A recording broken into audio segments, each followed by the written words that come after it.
क्यों श्री कृष्ण ने अपनी ही पत्नी रुक्मिणी जी से किया था दुनिया का सबसे कड़वा सवाल।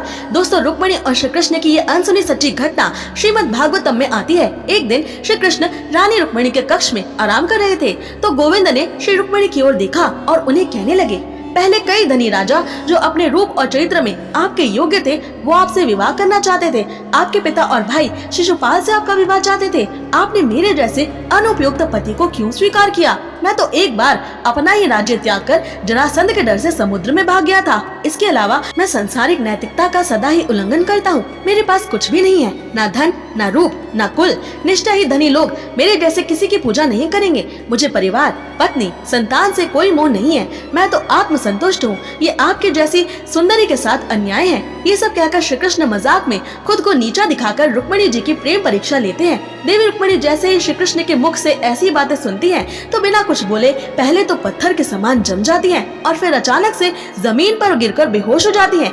देवी रुक्मिणी सिर्फ ये सोच मात्र से विरह समाधि और बेहोशी में चली गई थी कि श्री कृष्ण अब शायद उन्हें छोड़कर चले जाएंगे। तब श्री कृष्ण ने बहुत मुश्किल से देवी रुक्मिणी को समाधि से जगाया और उनके आंसू पोंछते हुए उन्हें उठाकर अपनी गोद में बिठाया।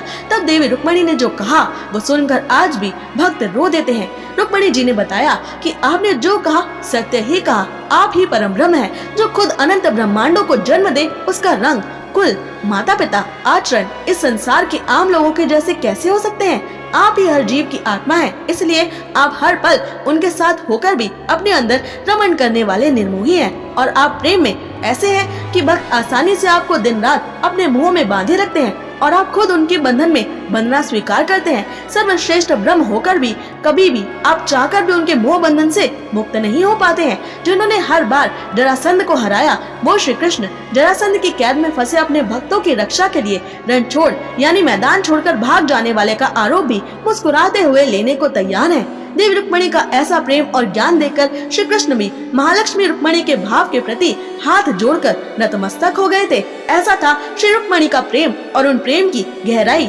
ऐसे और अनसुने सच जानने के लिए हमारे चैनल को सब्सक्राइब करें।